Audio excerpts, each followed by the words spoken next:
Welcome to Discussing Dad Life, where we break down bullshit so you don't have to. I'm Void. This is No.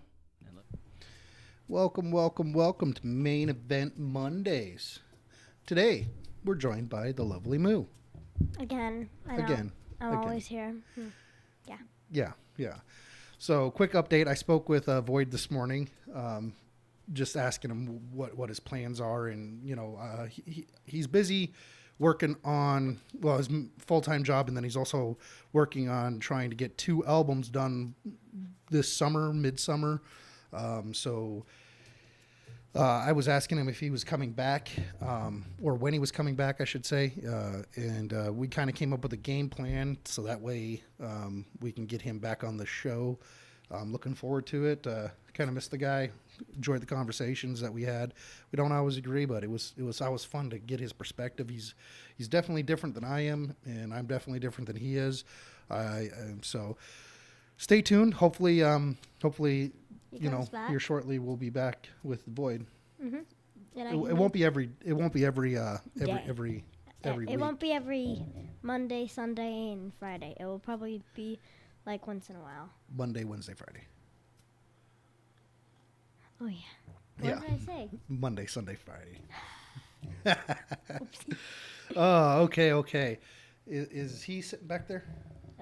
Which one? The producer. No, he took off. Okay. He left. Well, so we'll kill some time. So this week we are doing the Main Event Mondays.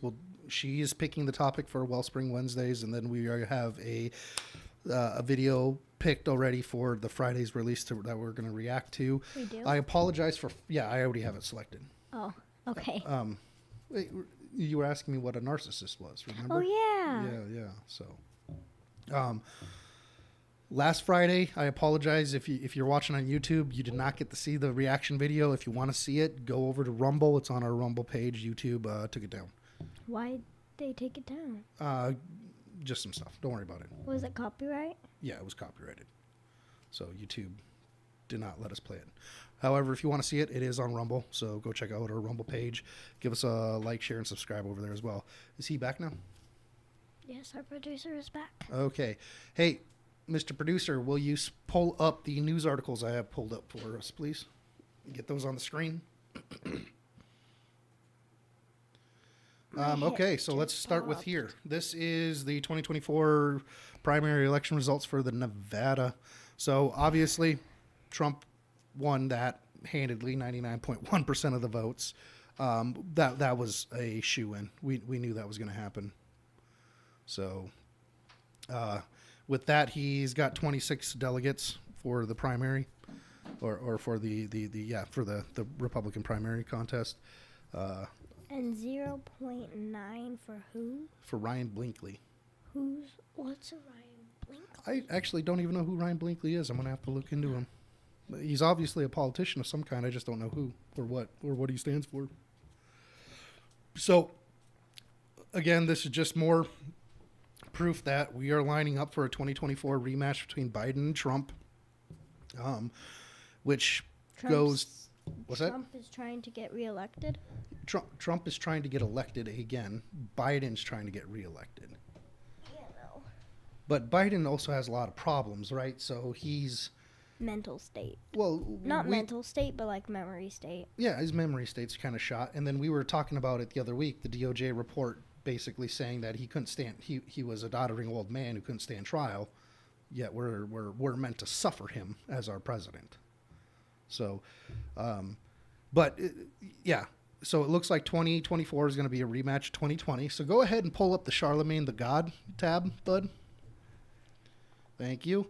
So Charlamagne the God, most people know who he is, but he's an influential career as a popular radio host.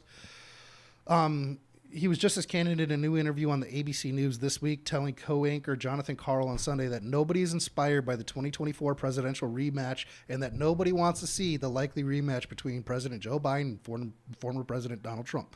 Wait, is it live? No, this is not live. No, not this, but like, is it the thing you're talking about live? No, that's just an article. Are you seeing where it says ABC News Live? Yeah. Yeah, no, that's... If you click on that one, then you can go there and watch that. Scroll down for us. So that is live. Yeah, that is live, but we're not Okay. watching that. Scroll up slightly. Thank you. Charlamagne has long been outspoken about U.S. politics. He's a harsh critic of the Biden administration, calling for President Biden, an uninspiring candidate, to step aside and allow other Democrats to run. But he's an even harsher critic of Trump, who he calls an absolute threat to democracy. So I'll disagree. I agree with him on the on the Biden. I do believe that there is a much better path for the Democrats to have a successful campaign this year if they were to drop Biden. But I do not believe that Trump is a threat to democracy. Me neither. What's a democracy? Well, so this is kind of where the problem lies into place, is because people like to say that the United States of America is a democracy. We are not a democracy. We are a republic. What's a democracy? So I'm going to get into that. So a democracy is where all citizens have a right to vote, and that your vote matters. Like let's say, so have you learned about Rome or ancient Greece or any of that stuff yet in school? Yes, no? You have, right? Okay, so in those olden times, they had a democracy. So all citizens, all people that were able to vote, they voted. So if there were 100 people and they were voting on whether or not to increase the taxes on a certain crop or a certain textile or something like that, they would have to have 51 votes out of the 100 to increase those taxes, right? So that's a democracy, is your vote counts against the whole, and then whatever the majority is the way that it goes. A republic, however, is a method used to stem the inherent issue that democracy poses, which is a direct democracy threat is that you can have a so let's say it's us three. There's three of us in here, right? And I have $100, you have no dollars, and he has no dollars, right? I have dollars. I'm just saying, for the sake of this example, let's say I have $100, you have $0, and he has $0. Okay. We take a vote as to what to do with that $100. You guys each want $50, taking my $100 from me. You both vote. My vote is I keep my $100. So I get oppressed by the majority. Each of us get 25. What's that? I say each of us get 25. Well, then that leaves $25 over, right? But nonetheless, that's what I'm trying to illustrate here is the inherent issue with a direct democracy. Democracies are great in a lot of facets. However, there is always the case to be made that you will have the oppression by the majority, right? And you only need 51% to have that oppression. A republic steps in slightly and puts guidelines in where, like in our system, in our republic, each of the states has certain power. And then inside those states, we determine what we want. And then the states go to the federal government and say, this is how our state's voting. Right? So that's why, like, was it 2000? Do you remember Bush-Gore election? Do you know when that was, Duder? I think it was 2000, right? I know you weren't even born yet, but I figured you would have paid attention, look back into that. Why would he look back into that? Because he's interested in this kind of stuff. And I can't. not. So I believe it was 2000, the election of 2000, where George Bush ended up winning, but he won by the Electoral College versus popular vote. Obama won Electoral College and popular vote, both times. Okay. Donald Trump won with the Electoral College and did not make the popular vote, right? So a republic gets away from having the oppression of the majority happen. You okay? I just swallowed one of my hairs. Gross. So does that kind of make sense, what I'm saying? Yeah, kind of. Yeah. So the reason why I'm saying this is I disagree with him is he's saying that he's an absolute threat to democracy. Trump is not a threat to the democracy because we don't have a democracy. We have a republic. Yep. But this is the trick that the left likes to play, that Democrats like to play, is they think that they will interchange democracy with republic, so that way people think that we have a democracy. We do not. We do not have a democracy. We have a republic. We all have a right to vote. If you're an American citizen, you have a right to vote. Unless you're under 18. Unless you're under 18. There's some stipulations around it, right? But your vote gets to go to a representative. That representative then handles voting on your behalf. So that's the way of the Republican or the Republic. I have a question. What's that? Even if you're over 18, do you have to vote? No, you do not have to vote. It's purely your choice. Okay. There are some countries that voting is mandated. The United States is not one of it. The United States, the way our federal government is supposed to be set up is to protect the American citizens from an overzealous federal government or from an overzealous government. So, like, if Idaho decided that you have to sacrifice your land in order to give it to National Guard soldiers or something like that, right? There's provisions in the Constitution that the federal government actually says, no, you guys cannot do this. The American people must be protected, right? Does that make sense? Okay. So in a republic, you vote for a representative. That representative votes on your behalf. In a democracy, your vote is counted, and that's absolute. So there's a difference. We are not in a democracy. Charlamagne the God, as much as I like some of his commentary, I think he's on point on a lot of things. He does also fail or fall into the following the left's narrative about a threat to democracy. He's not a threat to democracy. We don't have a democracy. We have a republic.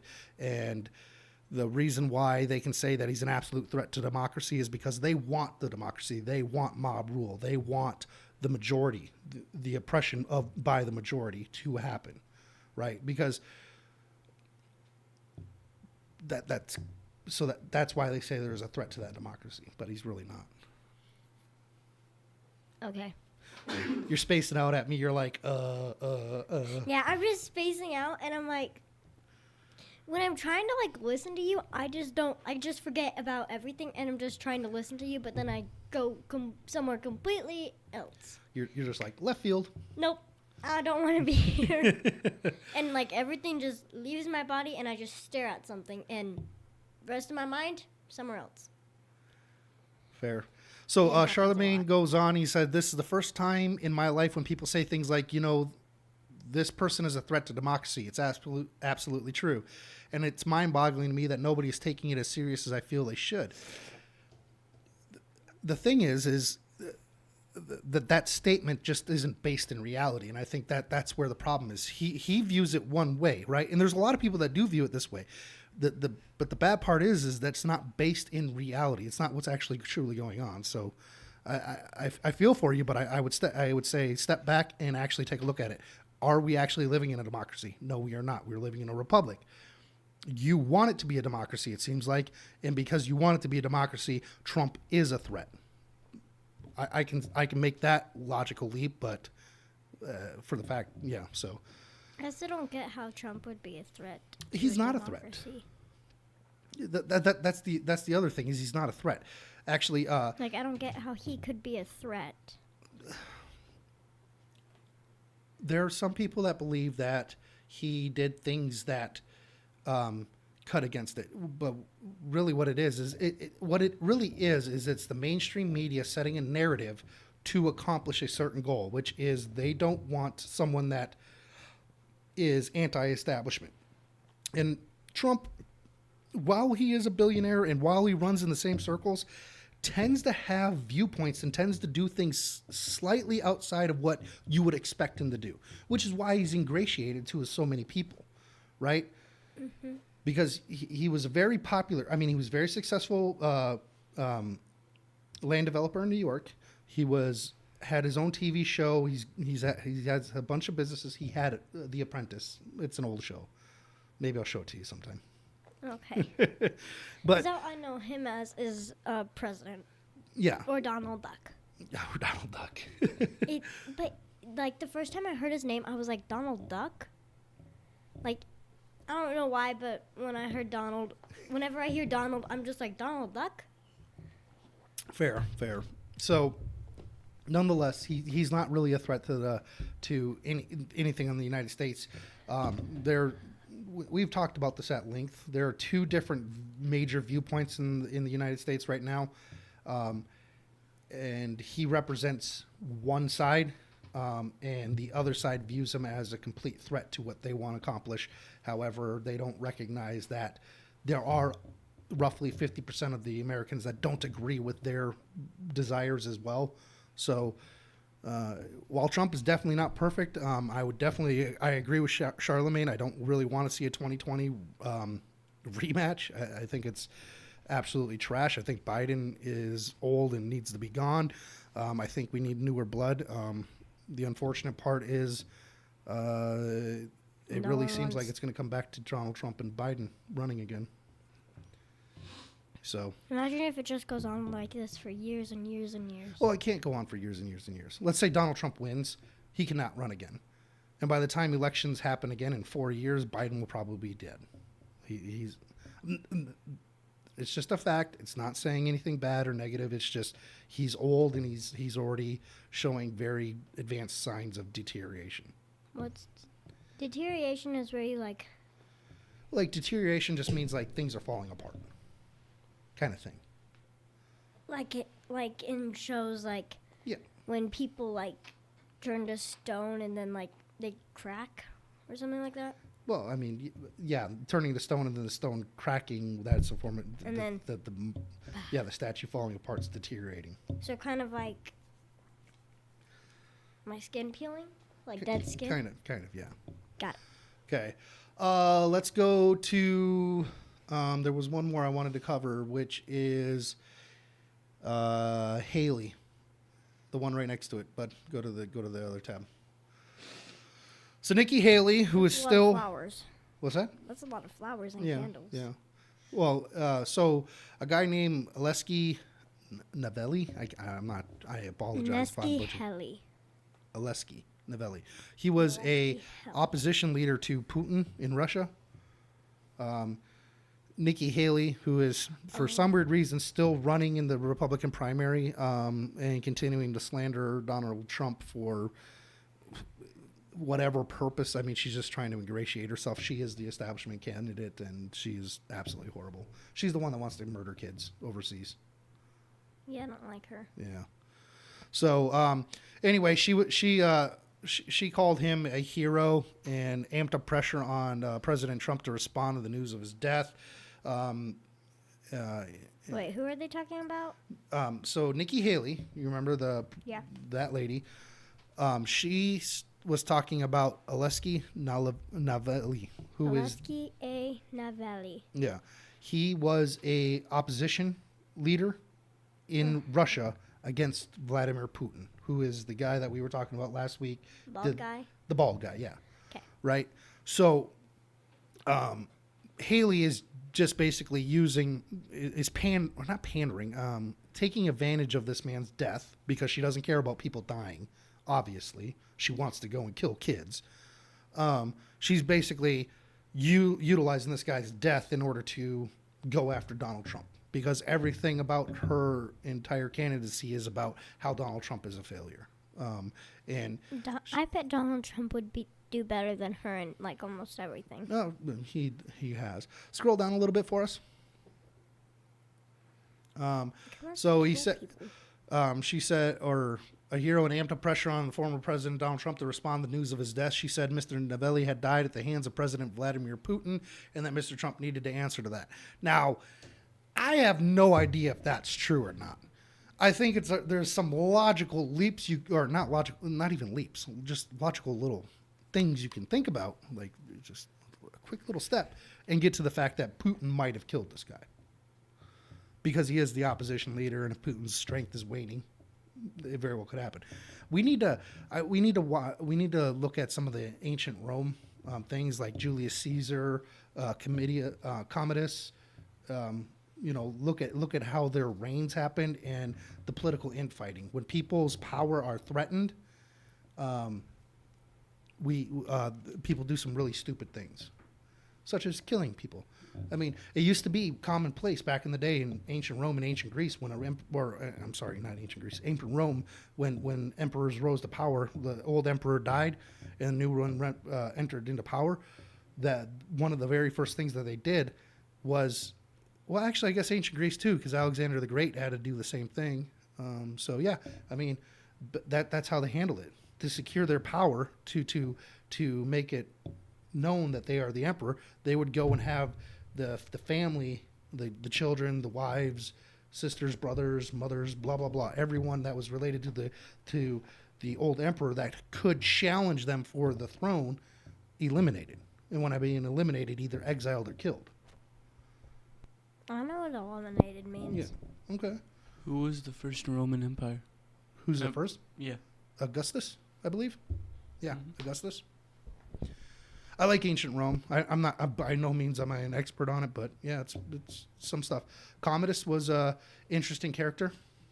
You honestly just like knowledge. That's what you like. I do. Well, my firm belief is you must understand history and the way that the humans interacted in the past and how civilizations formed and how they've been ran in order to help propagate a better society.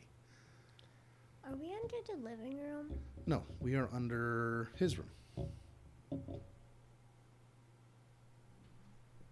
Oh yeah, but I keep hearing like footsteps. It's probably your little brother. I know, but that's why I was thinking in the living room, because if we were over the living room, that would make sense. No, he's been in my room watching his show. Oh yeah. So he's probably running into him and his brother's room to get toys and stuff. What?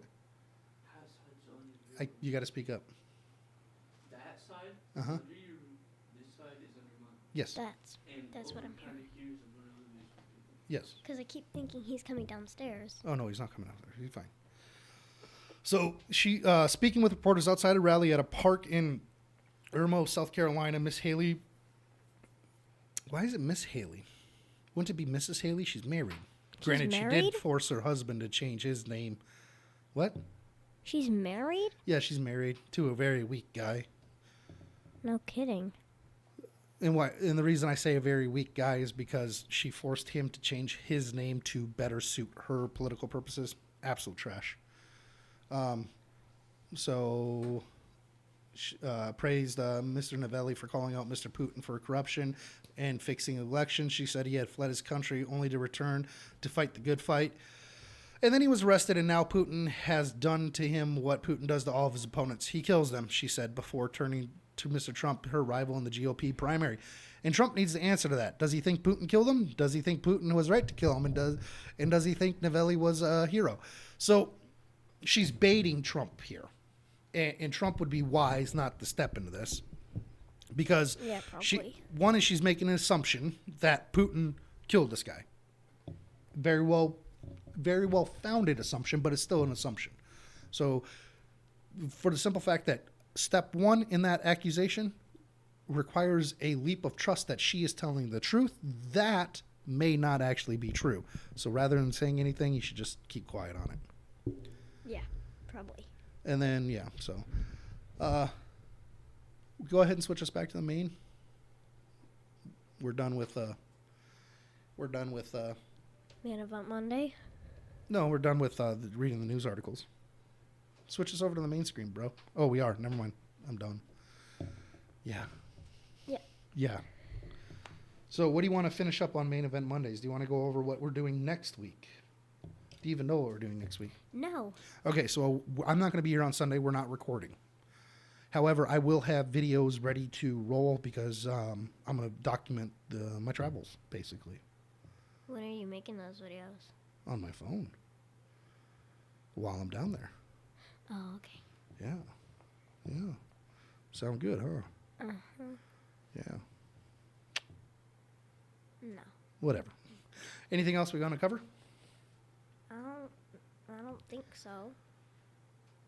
Oh, there is one really good one. I'm sorry that we forgot, and I'll just mention this. On the Friday, the 17th.